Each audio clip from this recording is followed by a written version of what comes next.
popsal rozměrové zákonitosti naší sluneční soustavy. Tento poměrový zákon, se kterým přišel Kepler tak, že zapustil geometrie do sebe, což je šílený nápad. Zapustím geometrie do sebe a zjistím z toho všechny oběžné dráhy sluneční soustavy. A ono to fungovalo. Toto řešení je pořád nepřesnější řešení na 99,9% přesnosti a používá to ohnivý poměr. Toto je jako Keplerův poměrový zákon, až na to, že platí pro celý vesmír a všechno v něm a vytváří to ohnivý poměr, který vidíme všude v přírodě. Takže víme, že je to dobře. Sledujete to. Teď se začnete vidět jako měřítko, jako rozlišení v nekonečném měřítku vesmíru. Jste horizont události, jste hranice mezi nekonečně velkým a nekonečně malým. Posluchač se ptá, otázka je biologická transmutace elementů v sobě obsažených. Jde to. Protože pokud je vše černá díra různých měřítek, měli byste být schopni měnit měřítko, pokud tomu rozumíte a rozumíte geometrii, na které se to děje. Měli byste být schopni měnit rozlišení nahoru a dolů a tímto měnit elementy. Je to klíčový komponent k tomu čárka, abychom byli případně schopni měnit jeden element na druhý. V laboratoři. A dnes večer a dnes odpoledne uvidíme, jak vědění starověkých alchymistů se přímo týká tohoto a jak geometrie Watsua funguje. To je důvod, proč starověcí alchymisté drželi tuto geometrii ve svém vědění. Toto je extrémně zřejmé, měřítková parcelace, a bude to zveřejněno. A nejdříve to zveřejníme ve velmi rozšířeném peer review žurnál. Takže to můžeme zveřejnit se vším psaním, protože je to velmi dlouhé. Ale také zveřejníme to matematické řešení v různých matematických časopisech. A já doufám, že, víte, je mi jasné, že to bude převážně ignorováno, protože se to tak dělá. Ale nakonec to bude bráno v patrnosti, protože ta řešení jsou extrémně přesná a fungují pro unifikaci. A dnes odpoledne uvidíte víc o tom, co to znamená, jaká je topologie toho, jak to funguje a jak se to týká starověkých civilizací. Než to zakončíme, předtím, než půjdeme na oběd, tato geometrie zhroucení tvoří všechna ta měřítka dynamiky černých děr. Každá hranice je jedním z rozlišení fraktálních struktur od vesmírných velikostí až po velikost subatomárních částic. A tato geometrie je to, co diktuje, kde se struktura tvoří. Kde se tvoří hranice. Nekonečné hranice uvnitř hranic. To se vlastně děje v lidském těle. Buňky lidského těla to dělají přesně tímto způsobem také. Buňka se jen řídí Schwarzschildovou podmínkou černé díry, ale buňky. Mám tu o tom krátký film, který vám ukážu. Buňky vlastně samouspořádaně ve velmi specifické geometrii struktury Watsua. A vytváří všechno tu složitost lidského těla. Nebo něčeho jiného, co buduje. Podívám se, jestli to najdu. Tady je to. Toto je buňka, dělí se. Tvoří dokonalé 4 stěny, vidíte. Když se první buňka dělí na 2. Utvoří tedy 2 buňky. A pak se dělí zase na další 2, což dělá 4 buňky. Ty 4 buňky netvoří tyčku, tvoří dokonalý 4 stěn. A každá z těch buněk se bude zase dělit. Tvoří se další set 4 a ty budou mezi nimi a budou tvořit obrácený 4 stěn. A bude tak pokračovat v dělení od 4 k 8, od 8 k 16, od 16 k 32. Od 32 ke 64 a nezačnou se odlišovat, dokud nedosáhnou počtu 64. Zůstanou základními buňkami, dokud nedosáhnou počtu 64. Teprve potom se začnou tvořit mozkové buňky, srdeční buňky, jaterní buňky. A všechny ostatní druhy buněk. Všichni jste prošli touto velmi specifickou geometrií. Abyste se sem dostali. Jste prodloužením prostoru hledícím zpět na sebe. To je zpětná vazba reality. To je to, co utváří realitu. Vás zažívá vesmír jako sám sebe. Učí se o sobě. A ta zpětná vazba mezi vnitřní a vnější je to, co řídí dynamiku všech sil ve vesmíru. Což se v tomto pohledu redukuje na pouhé 2 síly. Gravitace a elektromagnetismus. Zpětná vazba mezi těmito 2. Není již třeba silných a slabých sil. Proč? Protože když vezmete tento pohled, pak subatomární částice jsou mini bílé černé díry. To je legrační, já to dokončím. Takže co víte? Kvantová fyzika je hovadina. OK. Proč? Protože koncem 19. století jsme pochopili, že atomy mají elektrony. Když jsme objevili elektron, ta šílená věcička, ten šílený malý elektron lítal okolo po kružnicích. Okolo jádra atomu. Děcka, jste v pohodě. Dokončím to, než půjdeme na oběd. Ten elektron nepřestal rotovat. Když vezmete současný zákon zachování energie, přírodní zákon napsaný Newtonem. Zákon entropie, míry neurčitosti. Elektron by měl vyzářit veškerou svoji energii během okamžiku. Během miliardtiny sekundy po velkém třesku. Narazit do jádra a všechny atomy by měly být anihilovány, měly by zaniknout. Neměly by existovat žádné atomy. Takže když našli elektron, záporně nabitý elektron rotující okolo pozitivně nabitého jádra, a nespomalil. Vlastně elektron se točí rychlostí blízkou rychlosti světla, procento rychlosti světla. A stejně nespomaluje. Nikdy jsme nevěděli, že by některý elektron zpomalil. To byl velký konceptuální problém, když na to přišli. Místo přezkoumání Newtonových zákonů vymysleli nový typ fyziky. Vymysleli kvantovou fyziku. Řekli, že první axiom kvantové fyziky je nestaráme se o příčiny, což znamená je nám jedno. Co s tou věcičkou točí, vyhneme se celému problému tím, že prohlásíme to mě nezajímá a když jsme na to dotázáni, řekneme, jdi za svým knězem. Jdi do kostela, my na takovou otázku neodpovíme. A oni začali odtamtud. OK. Na této elektronové energetické hladině to budeme nazývat kvanta. A pak budeme kvantifikovat další elektronové hladiny a napsali výpočty. Takže mohou předpovědět první elektronový obal atomu vodíku a pak to z toho aproximovali, přibližně. Odhadli, pro další atomy. Plesk. Můj bože. Nikdy nevysvětlili, proč se ta věc točí. A nespomaluje. Odpoledne uvidíme proč. Uvidíme, proč je to problém. Vlastně budeme teď končit, protože jinak byste si to odpoledne nepamatovali. Ale v podstatě co se stane, je že. Podívejte se na tento výrok z Newtonova zákona zachování energie. Pokud systém není v interakci se svým okolím žádným způsobem, tak všechny začínají. Pak jisté mechanické vlastnosti systému se nemohou měnit. Jsou nazývány množstvím konstantního pohybu. Tato množství jsou určeny k uchování a zákony zachování, jehož výsledek může být považován za nejzákladnější principy mechaniky. Říká se jim přírodní zákony. V mechanice příkladů uchovaných množství jsou momenty energie a úhlové, točivé, momenty tyto. Zákony zachování jsou pouze pro izolovaný systém. Celá naše současná fyzika je na tom založená.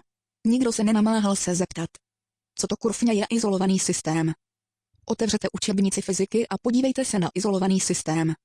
Izolovaný systém zahrnuje soubor hmot, který není v žádné interakci se zbytkem vesmíru. A jak víme, takové systémy skutečně neexistují. Takže teď máte všechny přírodní zákony založené na něčem, co se v přírodě nevyskytuje. To je velký její problém. A to je důvod, proč jsme neporozuměli elektronu a atomu. Protože elektron a atom a vše ostatní ve vesmíru všechno vzájemně působí. Není žádná věc jako izolovaný systém. Není žádný štít proti gravitaci. A elektromagnetická síla je nekonečná v dosahu. Ale v souladu se zaměřením základního principu je užitečné, to je sporné znahybnit takový systém. Pro vysvětlení podstaty fyzikálních zákonů. To je sporné, zejména zákony zachování mohou být postulovány, stanoveny výrokem, aby byly přesné. Ve vztahu k izolovanému systému, který ovšem neexistuje. To je kruhovité myšlení. To je to místo, kde fraktály přicházejí na pomoc. Protože ve fraktálech je každý systém propojený se všemi dalšími systémy. A když uděláte výpočty, když napíšete fyziku, pak shromažďujete všechny zbývající komponenty, které jsou nutné pro uspořádání. Aby systém mohl existovat. Elektrony a atomy jsou kontinuální. Protože kontinuálně interagují se zbytkem vesmíru. Vyzařuje to energie a ta energie pak se ohýbá zpátky do sebe, aby vytvářela gravitaci. Ven a dovnitř a ven a dovnitř. A pokud tomu začnete takto rozumět, tak můžete udělat něco skutečně mazaného. Můžete se podívat na subatomární částici. Další věc, co kvantová fyzika udělala, je, že když našli jádro atomu, teď jsou už hlouběji. Když objevili jádro atomu, zjistili, že protony jsou pozitivně nabité a všechny drží pohromadě v prťavou linkaté věcičce. Uvnitř atomu. Vypočítali. Víte, když zkusíte vzít dva magnety a přitlačit je k sobě, jak se odtlačují. Takže vypočítali, jak moc síly. Hvězdička konec pásky hvězdička, ach ta VHS romantická historická technika. Teorie organizovanosti. Ne teorie chaosu, protože v podstatě co teorie chaosu dokazuje, je, že cokoliv míníte. Je to chaos, nahodilost, můžete vždycky najít vyšší bod perspektivy. Kde najdete organizovanost. Ale od té doby to jde proti konceptu. Že vesmír jde k další entropii, míře neurčitosti. Že všechno jde dál k větší neuspořádanosti. Nazývají to teorií chaosu jen aby všechny zmátli. Ale teorie chaosu je teorie, která dokazuje, že není nic takového, jako chaos. Že je jen jiná úroveň organizovanosti. Tečka něco hledám. Kde jsme byli? Hledali jsme, Prosím. Posluchačka. Mám otázku ohledně toho, co je ta poslední věc, co jste řekl, o chaosu. Co jsem říkal? Je, že když kvantoví fyzikové našli protony poskládané uprostřed atomu, spočítali, jak pozitivně nabité částice by mohly být blízko u sebe, měly by mít nějaké obrovské síly, které by je držely pohromadě, protože mají tendenci se pohybovat pryč od sebe. Protože jsou pozitivně nabité, spočítali, kolik síly je třeba k udržení jich u sebe a nazvali to silnou silou. V podstatě vymysleli zcela novou sílu, aniž by řekli, kde se ta síla bere. Vzpomínáte? Protože kvantoví fyzici říkají, my se nestaráme o příčiny. My můžeme vymyslet cokoliv chceme. Takže vymysleli novou sílu, neřekli odkud se bere. Vlastně když objevili kvarky, zjistili, že kvarky by měly také být slisované k sobě. Tak vymysleli silnou sílu na kvarkové úrovni nazvanou barevnou silou, prostě vymýšlí síly. V podstatě pokud považujete kvarky a protony za mini černé díry, pak spočítáte, jaké by měly mít gravitační pole, když spočítáte gravitační pole těch mini černých děr. Pak gravitace, kterou tyto mini černé díry vytváří, je dostatečně silná, aby držela tyto částice pohromadě a nepotřebujete silnou sílu nebo barevnou sílu. Vlastně jsou to ubohé vynálezy moderní fyziky. Chápete, co říkám? Jedním z problémů současné fyziky je, že nemůže spojit gravitaci se silnou a slabou silou na atomové úrovni. A to proto, že vymysleli síly, které tam nepatří. Měli by prostě přezkoumat pohled na subatomární částice se silami, které už mají, což jsou gravitace a elektromagnetismus. A pak to najednou dává smysl. Chápete? Takže vlastně dnes ráno jsme věděli, že v našem konceptu dimenzí je velmi zásadní chyba. Pak jsem věděli, že tyto koncepty nemohou být popsány a skorigovány analogií fraktálů. Chtěl jsem zmínit, že analogie fraktálů je mnohem více než analogie. Je to zcela nový způsob psaní fyziky, který zahrnuje singularitu. V podstatě největší chyba současné fyziky je, že nemohou počítat se singularitou. Takže se chovají, jako by nebyla.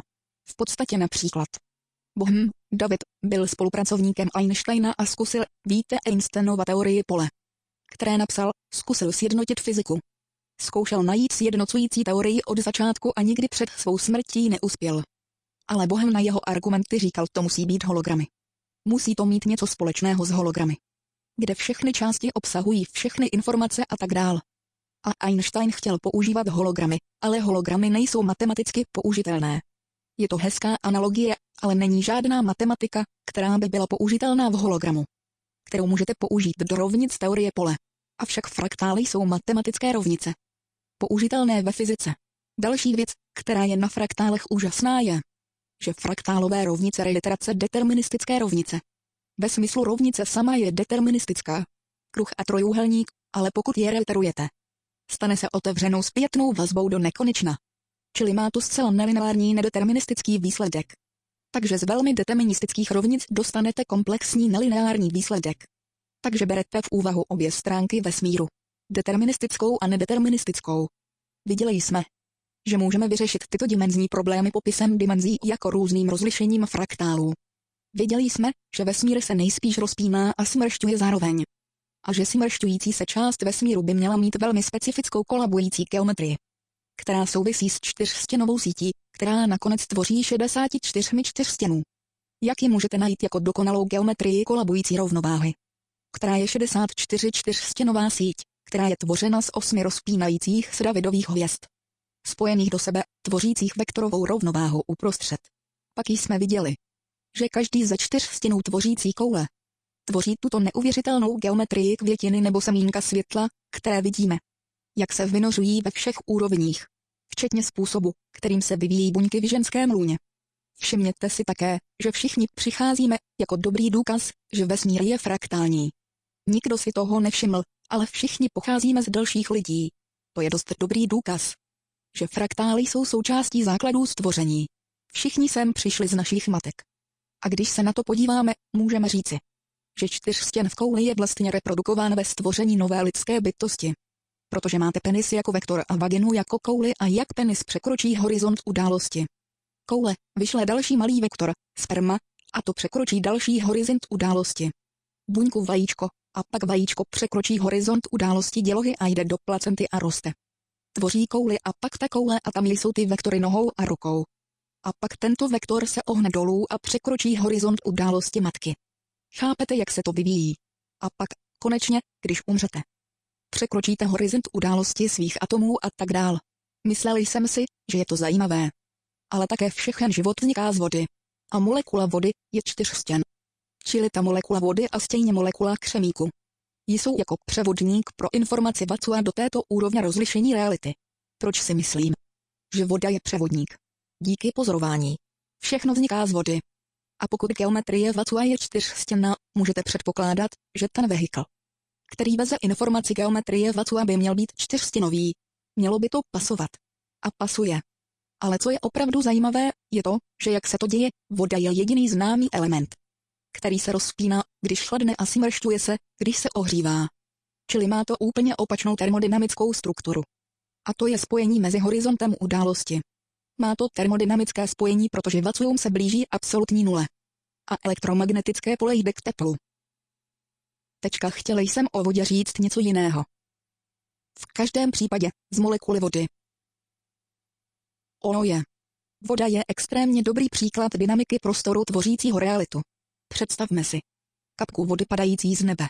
Je to kulečka padající prostorem. Jak se ochlazuje? Vrací se ke své nejmenší dynamice, smršťuje se, tvoří sněhovou vločku. Ke své nejstabilnější dynamice. A co to dělá? Sněhovou vločku. Sněhová vločka je šestiúhelníková vektorová rovnováha. A je fraktální. Jsou miliony odlišných sněhových vloček, a všechny jsou šestiúhelníkové povahy. A všechny ukazují důkaz fraktálů. Mráz na okně vám to ukáže. Sledujete to. U geometrie pole obnáší. Toto je povrch buňky kmitající 10 × 11 Hz. Ukazuji vám vztah mezi buňkami a galaxiemi. Usoudili jsme, že čtyřstěnová síť a osmistěnová síť uprostřed vytváří vektorovou rovnováhu ve 64 čtyřstěnovém vzoru. Je to základ kolabující strany a vyzařující strana tvoří kouli. My vidíme kouli. Vidíme všechno, co je konvexní. Co nevidíme, je ta část, která se smršťuje, všechno. Co je konkávní. Když se na to podíváte, koule se protínají tvoříc okvětní lístky. Lalokovité struktury. Vidíte? To jsou průniky koulí. Když je koule okolo každého čtyřstěnu, pamatujete? Koule okolo každého čtyřstěnu protínají tvoříc tyto okvětní plátky, a tyto laloky, tyto okvětní plátky, jdou přímo do hrotu osmistěnové dutiny uvnitř čtyřstěnů. A proto v tomto modelu jsou uprostřed červené korálky. Tyto červené korálky uprostřed jsou průniky koulí. Pokud bych měl koule okolo každého čtyřstěnu, je zajímavé, že ty okvětní lístky nepadají nikam do geometrie. Připadají přesně na vrcholy osmistěnu uprostřed. Když jsem toto studoval, přemýšlel jsem o těch lalocích. Co to jsou ty okvětní lístky? Co to má s čím co dělat? Ve fyzice. Současně s tím, jak jsem to studoval, zkoušel vyřešit fyziku vlnových forem. Studoval jsem pilně. Zkoušel jsem porozumět vlnám a porozumět fyzice v terminologii vln a podobně. Často mě bolela hlava. Nemohl jsem přijít na to, co to kurvňa je vlna. A důvod, proč jsem nemohl přijít na to, co to kurvňa je vlna, víte, jsem ten typ, co pozoruje přírodu. Tak jsem tedy pozoroval přírodu, a v přírodě jsem neviděl nic, co by šlo takhle nahoru a dolů. Učebnice fyziky říká, že v podstatě všechno je vlnění. Dobrá, pokud je tedy všechno vlna, proč se všechno nepohybuje takhle nahoru a dolů? Necestuje prostorem takhle nahoru a dolů. Nemohli jsme na to přijít. Vlnivá myšlenka. Rozbolela mě z toho hlava. Studoval jsem měsíc ve snaze pochopit vlnu. Nakonec mě to frustrovalo. Říkal jsem si, musím se vrátit do bodu nula. Zapomeň na všechny knihy o fyzice, skočili jsme do své dodávky. Jel jsem k Horskému jezeru v Kanadě, tou dobou jsem žil v Kanadě. Jel jsem k jednomu těch Tyrkisových jezer v horách Britské Kolumbie, které jsou opravdu ploché. Sebral jsem šutr a hodil jsem ho do jezera. Říkali jsme si, začnu od bodu nula, co to kurvňa je vlna. Takže jsem hodil kámen do jezera.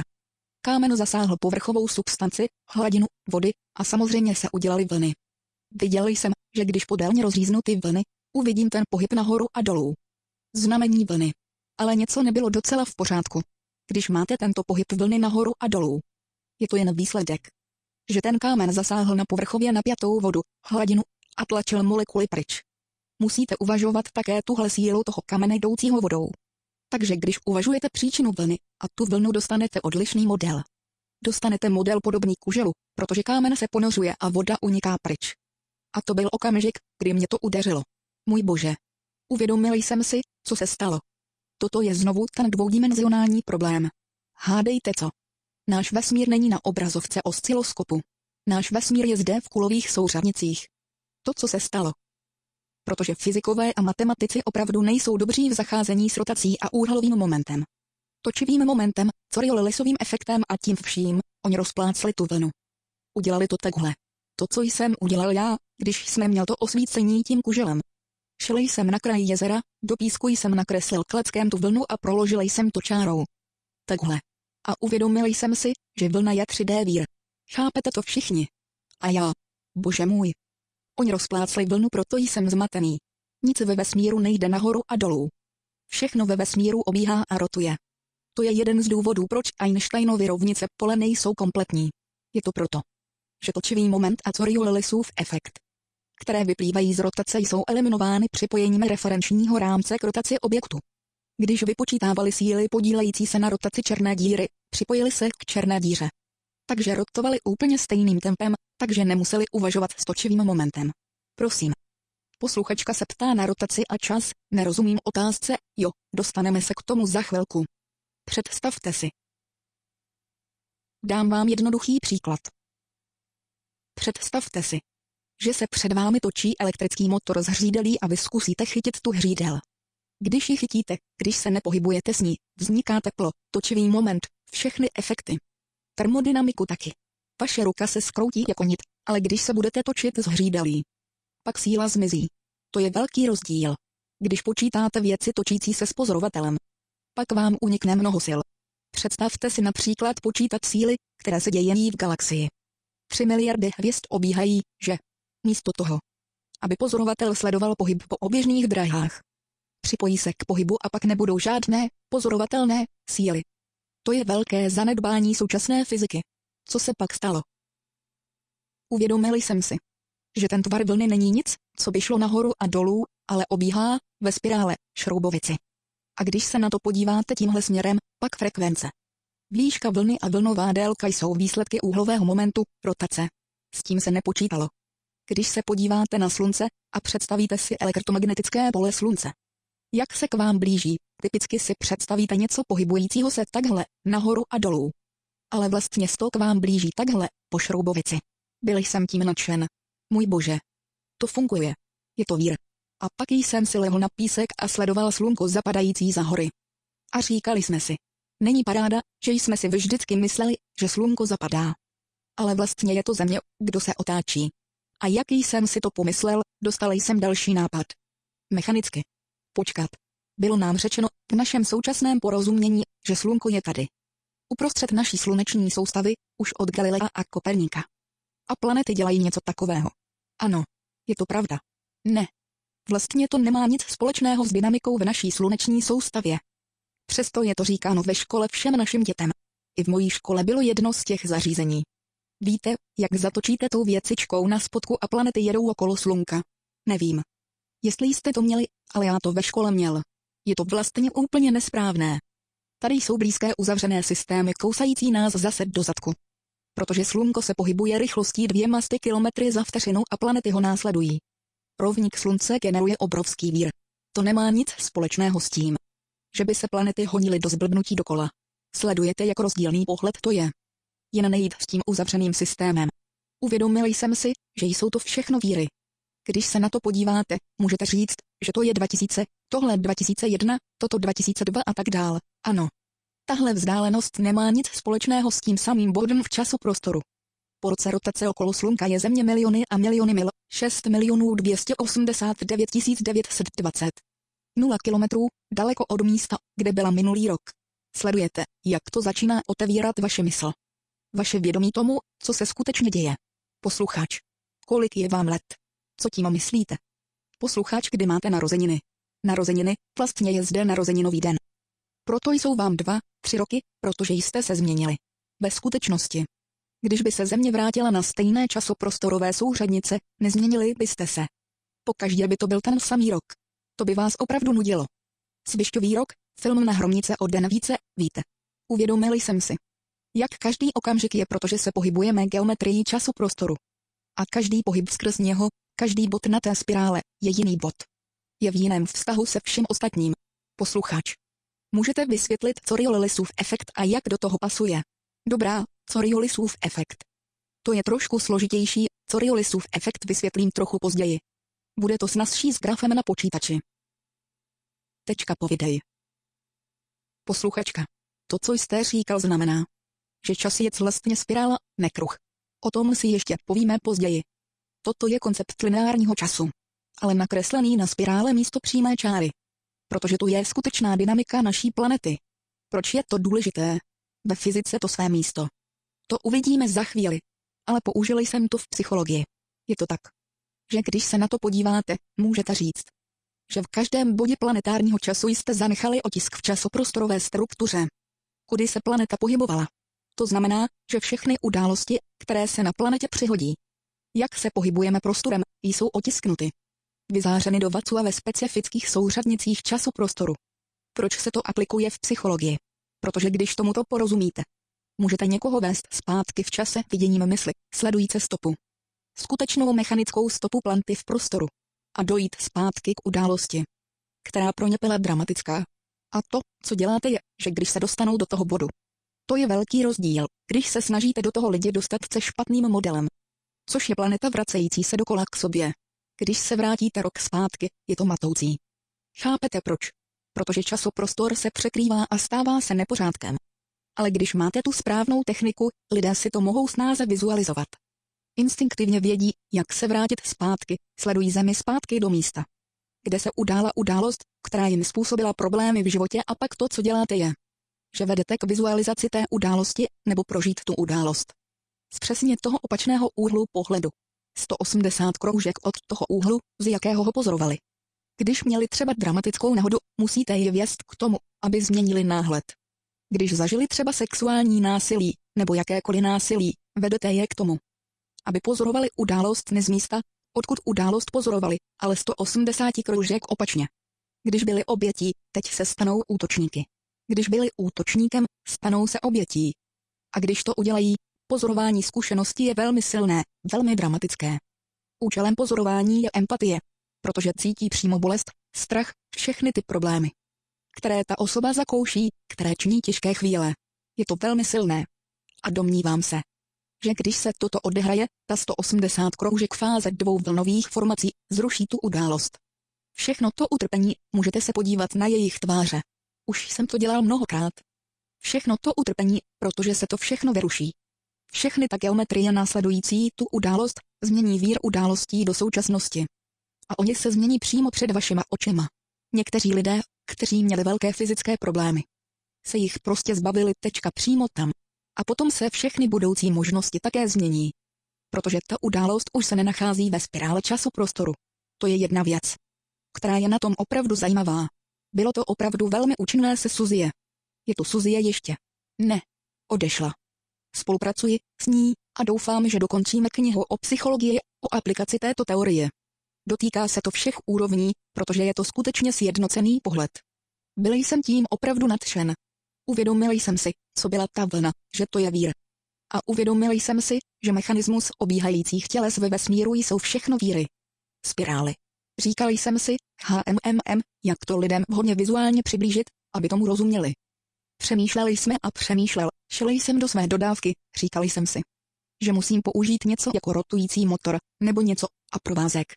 Takže abych to lidem ukázal, vezmu rotující elektromotor. Ale nemohl jsem takový nikde najít, v autě jsem měl motor v 8. Ale to bylo trošku moc velké. Takže jsem se rozhlédl okolo a našel jsem konečně elektromotor. Ale byl uvnitř mého holícího strojku. Taky jsem ho rozebral. Napadlo mě, že si budu muset nechat narůst vousy, protože můj holící strojek zařval v experimentu. Rozebral jsem ten strojek a vzal jsem ten malý motůrek a připojil jsem k tomu rybářský vlasec. A na druhou stranu rybářské olůvko, které mi dovolilo držet ten vlasec a zároveň jím točit. A pak jsem strojek zapnul. Je tu někdo šikovný, kdo by zhasnul světlo. Už nemám svůj holící strojek, protože... Ale jak vidíte, začal jsem se zase holit. Ale byl jsem na fyzikální konferenci. Bylo to k uřechtání. Šel jsem okolo všech těch fyziků se svým malým strojkem a vlascem a zkoušel jim to vysvětlit. Že vlna je 3D vír. A jeden fyzik, který přijel z Kanady, mě viděl to předvádět.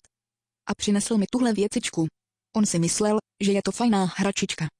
A když mě viděl to dělat, řekl ty to potřebuješ a dal mi to. Od té doby to předvádím s tímhle, což je mnohem lepší, než můj strojek s vlascem. Já to zkusím udělat. Můžete natáhnout provázek nad svou hlavou. Cením si toho. Takže tady. Točím provázkem a jakmile to dám k sobě, stane se toto. Provázek se sám srovná do víru, ale ten vír je kvantován. Vidíte všichni tu dvoudimenzní vlnovou formu. 2D obraz vlny. OK. Ten 2D obraz vlny je skutečně vír, spirála, s tím souhlasíme. Ale když se to samo uspořádává, vytváří to velmi specifická kvanta. Vidíte to všichni. Tato kvanta jsou částice, a toto je vlna. Vlna a částice se přirozeně setkávají. Když máte 3D vír, chápete, co myslím? Najednou to není vlna nebo částice. Ale to obojí v jednom pohybu. Částice a vlna. Posluchač. Když to narušíte. Samo se to srovná. Ano, můžete to narušit, a vidíte, mění to amplitudu. Můžete dostat stabilní statické vlny, jako toto. Jsou nádherné a zároveň tvoří velmi zajímavé fraktální struktury. Mezi nimi. Jestli je můžete vidět, uprostřed. Posluchač. Dá se to koupit. Nikdy se mi nepodařilo najít další takový kousek. A hledal jsem ho dlouho a usilovně. A můžete pokračovat ve tvorbě.